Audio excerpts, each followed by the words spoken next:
Hi there, my name's Allison, and I hear that you've made the exciting decision to move forward with the 2025 Forester Premier Hybrid Edition. And I'm going to take the next few minutes to walk you through all the features and controls of your new Forester. Well, let's talk about this beautiful unit that we're going to be using today as our demo. This is in the autumn green metallic. This is a color that is offered all the way through the Forester lineup for 2025 from touring and up. And also the hybrid is only offered in the Premier package. So there's going to be a lot of items that are the same within the internal combustion Premier to the e-Boxer hybrid motor. Starting from the front of this beautiful vehicle, you can see there is Premier specific. There is the front bumper mounted camera. Of course, we have the EyeSight, so that is the two forward-facing cameras, and it's also got the mono camera, which is that singular camera a little bit lower down. That's going to be assisting with the high beam assist, which is part of the safety suite that is the EyeSight. As we walk around this side of the vehicle, Premier is going to be having these beautiful 19-inch two-tone wheels with a lower profile tire. Also, another way to recognize the Premier is going to be the low profile roof rails.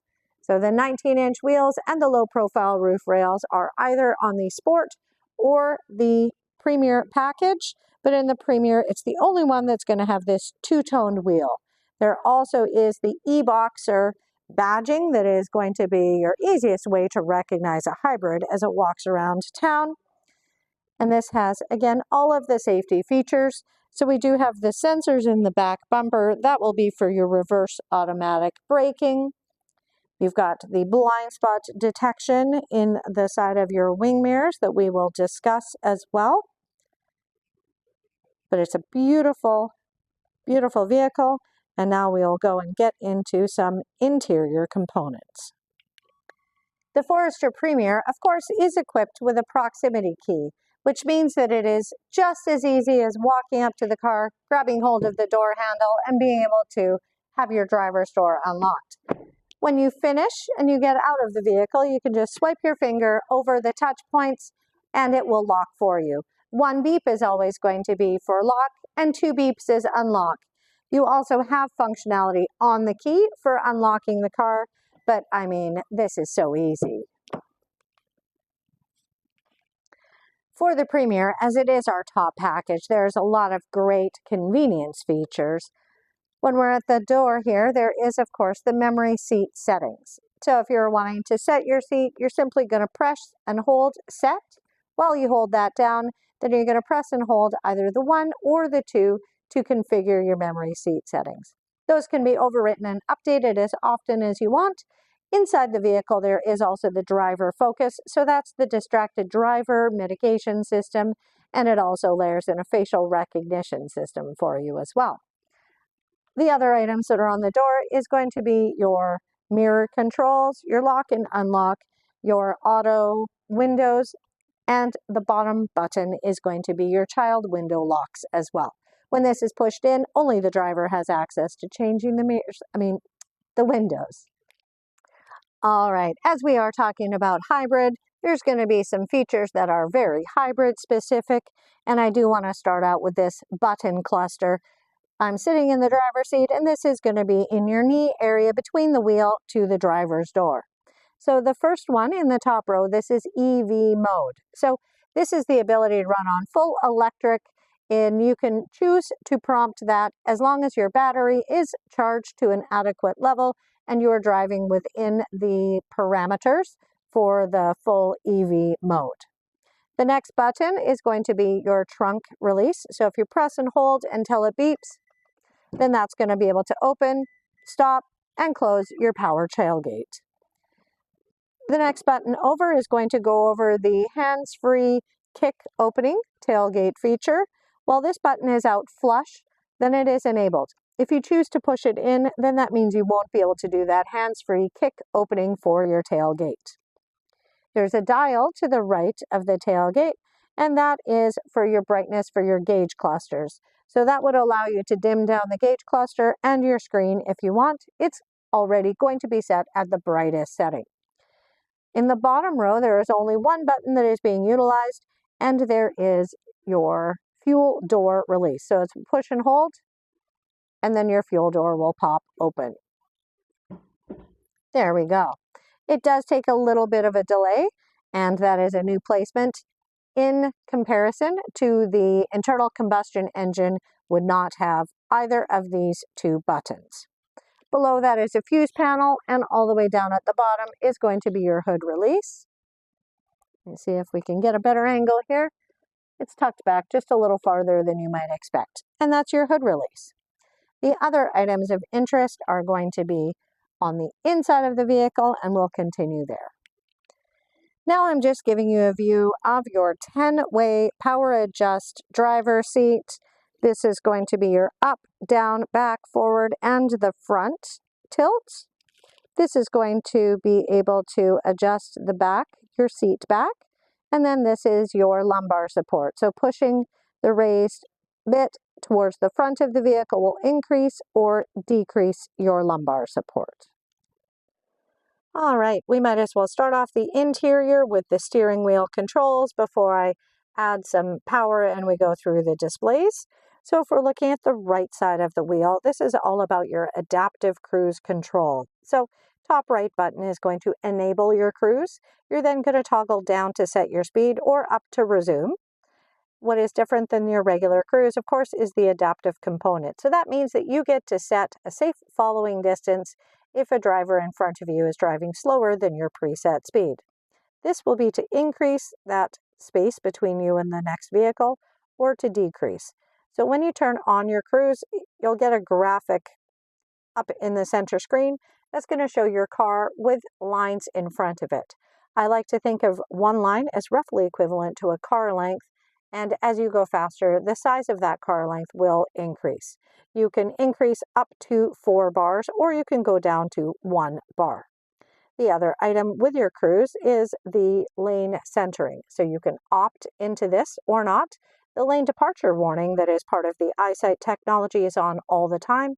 That would be if you drift out of your lane going up to 65 kilometers an hour, you would just get a pop-up saying lane departure and a beep beep warning.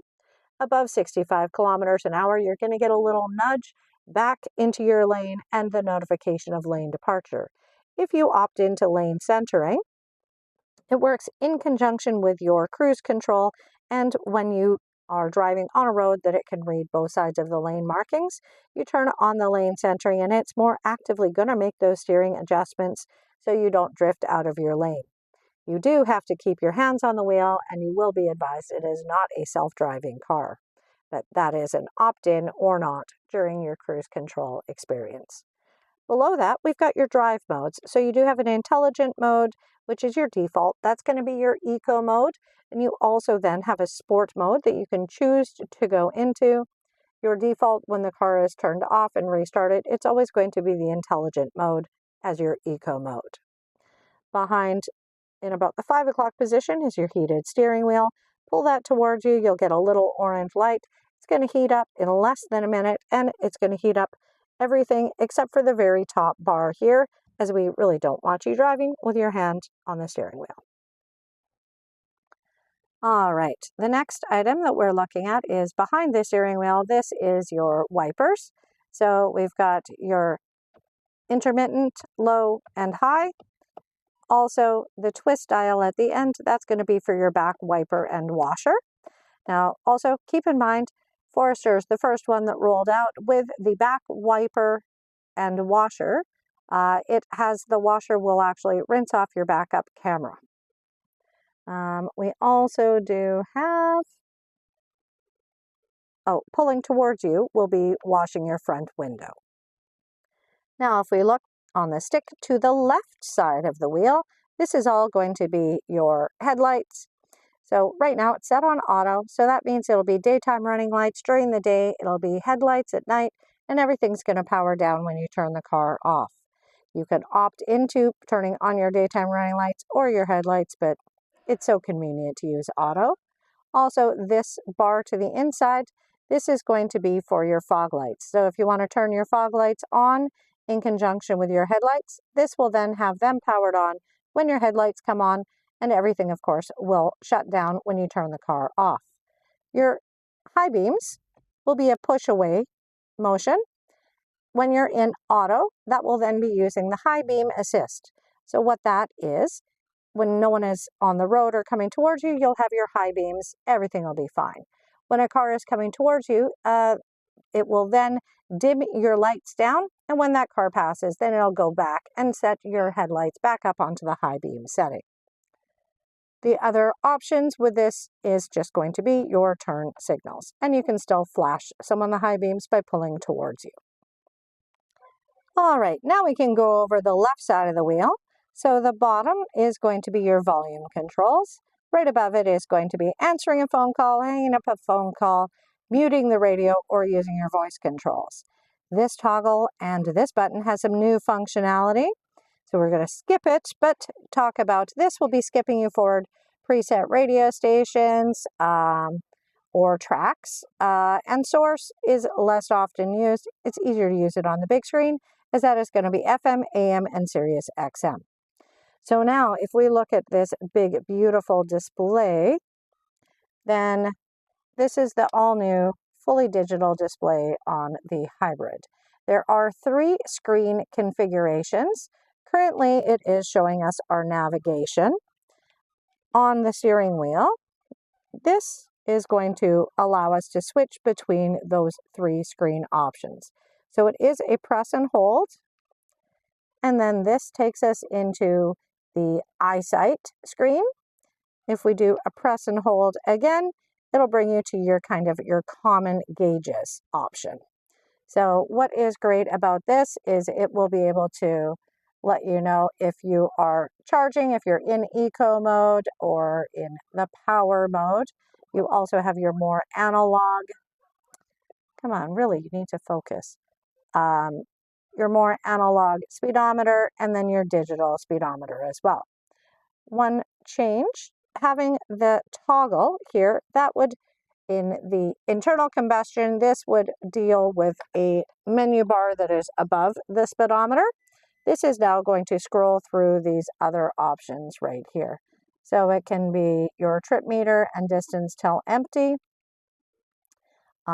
You've got 2 trip meters, of course, time and distance of the last drive, your navigation, your radio station, or what mode you're in, or you can have it blank. This has also got your fuel gauge at the bottom, temperature gauge over to this side, odometer, and your drive mode. It's a beautiful new layout. I think it is clean. I think it's quite elegant. And now we can move over into the center compartment and the infotainment screen. All right. In this display screen, things are less different than in a standard Forester, but as this is the Premier, of course, it has all the bells and whistles. So the top left is going to be your maps. So this is going to be your maps powered by TomTom. This is the one that also can be put onto the main digital screen. If you're going to be navigating in here, you would tap search, and then you get to type in whatever it is you're looking for. Of course, the Forester Premier Hybrid also is equipped with wireless Apple CarPlay and Android Auto. Center bottom here is your home button. That's going to take you back to your main screen from any of the other screens. Next is your radio button. You do have FM, AM, and you've got a 3-month trial of Sirius XM.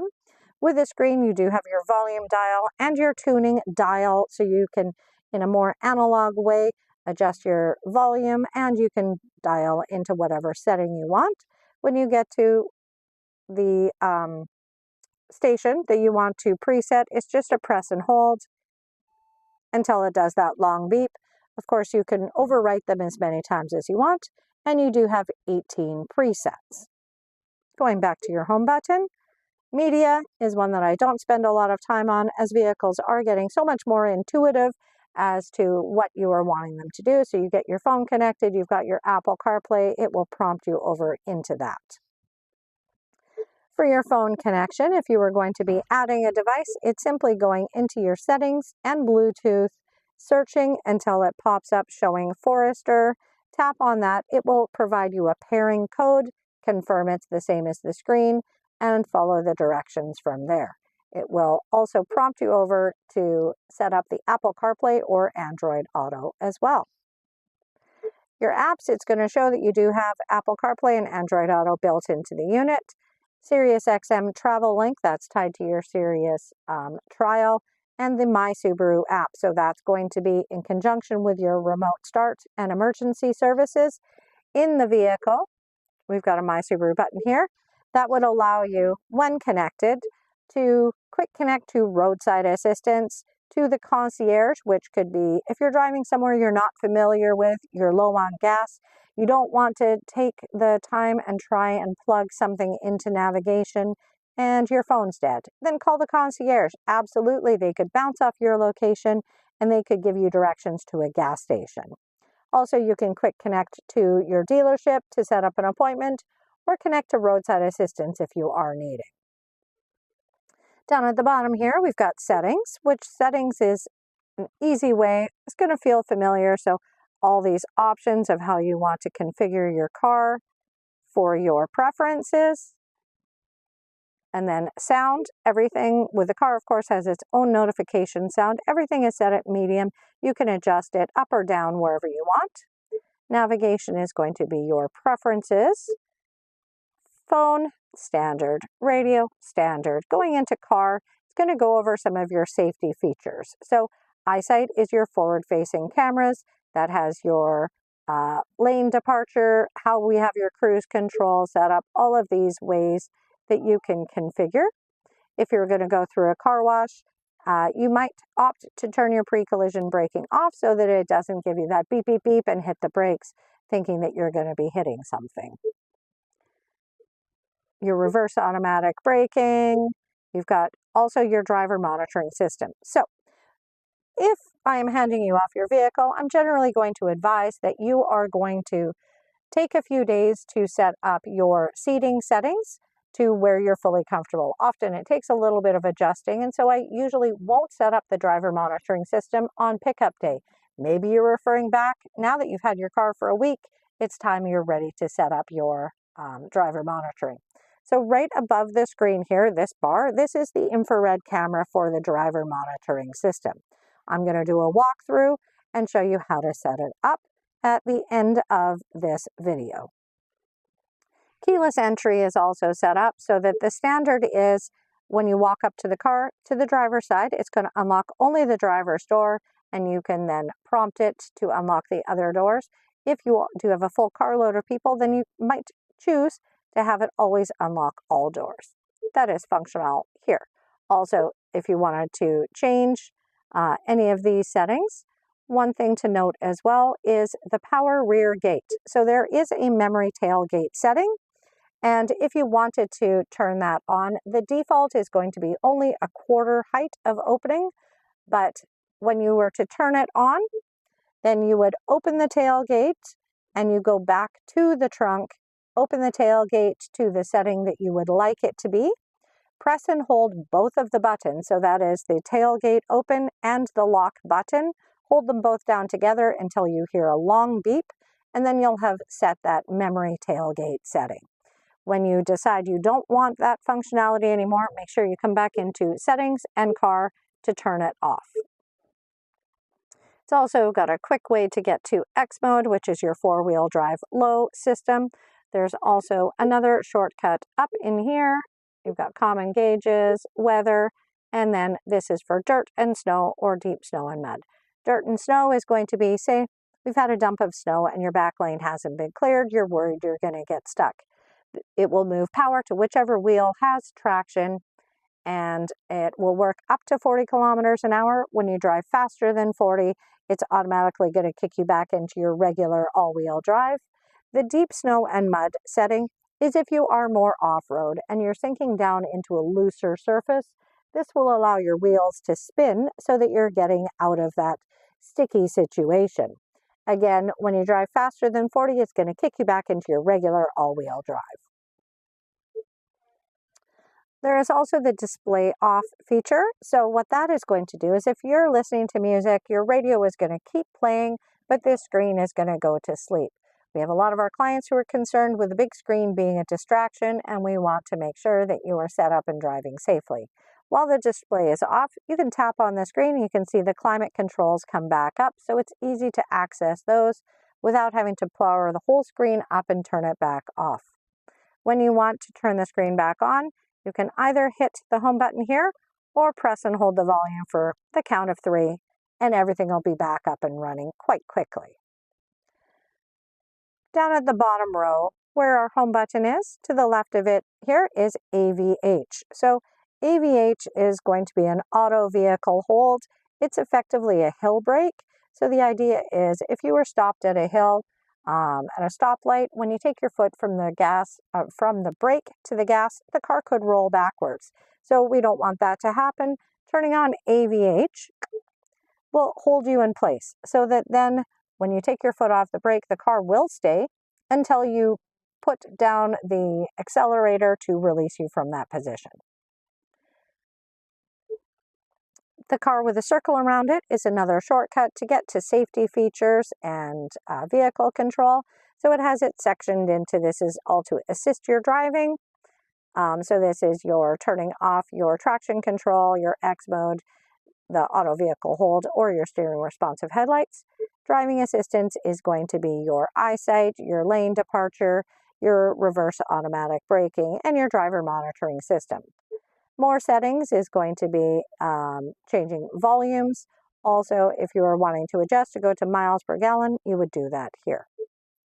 Going to the right of the home button is going to be your managed devices. So if you're going to be pairing phones, then this would be the screen to be able to also flip between connected devices. Moving down into the bottom, which is your climate controls. As we are in a Premier, you have ventilated front seats as well as heated front seats. Both of those options are 3-stage.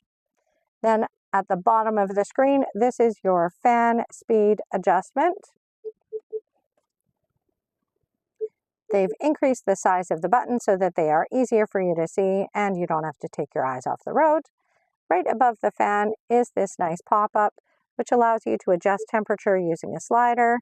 You can sync so that everybody is being comfortable as the driver is comfortable. The bottom row is all of where the air is going to be blowing. And at the top, you can go into your full auto, recirculating air, air conditioning, max air conditioning. And you'll see that if you don't touch this screen for about 10 seconds, then it's going to minimize, which has you paying attention to the road instead of clicking in and out of screens with no reason. To the right of the black box, this is the fan all. So as you see here, it says front.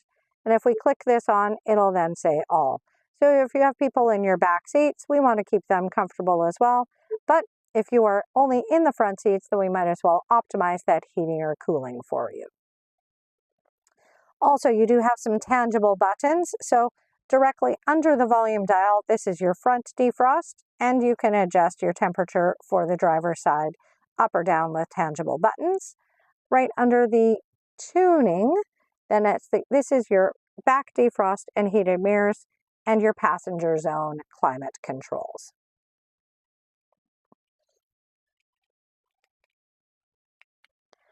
Moving down below the screen, we've got USB-A, USB-C, and auxiliary plug. Of course, being the best of the best, you have a wireless charging mat, which is great and convenient. Of course, it's not going to charge your phone as quickly as plugging in, but you do also have a power button here, so you can power it down if you are just using this as a storage cubby, or you are ready to be wireless charging. Gear shift is here, and below it, this is your electronic parking brake. So you pull it up to set, and then you have to put your foot on the brake and push down to release. And this is view. So this is going to give you a surround view from the 360 cam. Also, when you go into reverse, it's going to give you your backup camera and a split screen with the 360 cam.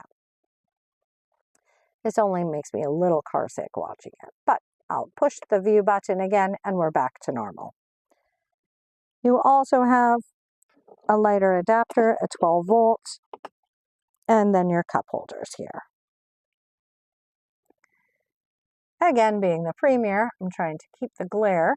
You do have an auto-dimming rear view mirror with HomeLink, so this means that you can pair your garage door openers to any of these 3 buttons here.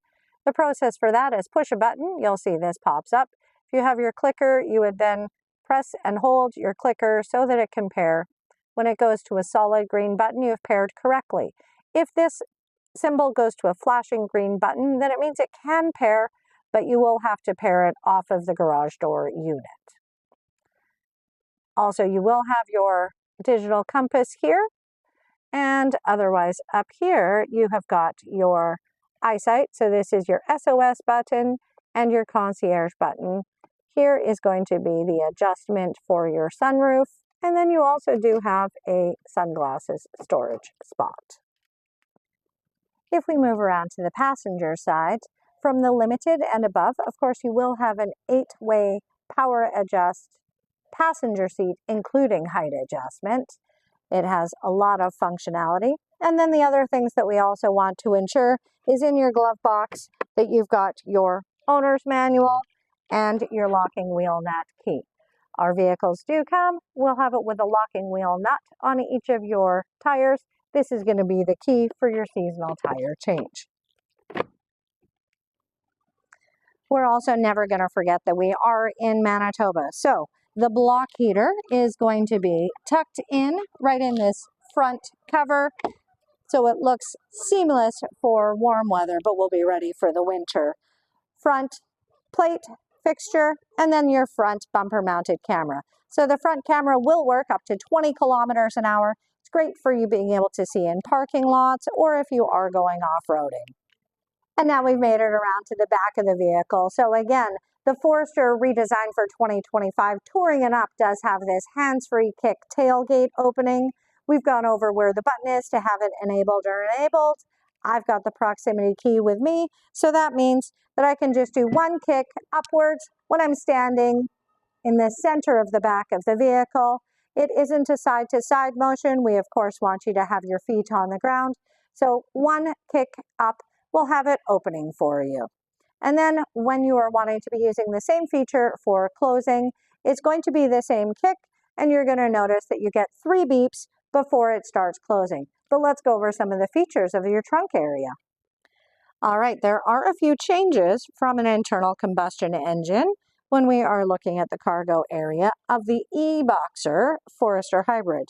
So, as your batteries are underneath here, you do not have a spare tire. You do have an inflator kit, and that is tucked away in this little side compartment here. Your inflator kit is tucked away in there, and this is not in a internal combustion. And then if we look underneath the floor deck, then you see under this area is where the batteries are. You've got your tow hook there, and you still have your tow hook point front and back because we are, of course, still Subaru. Down in this little cubby is your compressed air, or I truly don't know if that's what it is, but it's your inflator. Otherwise, you have your one-touch fold downs. Flip this, will fold down your back seats.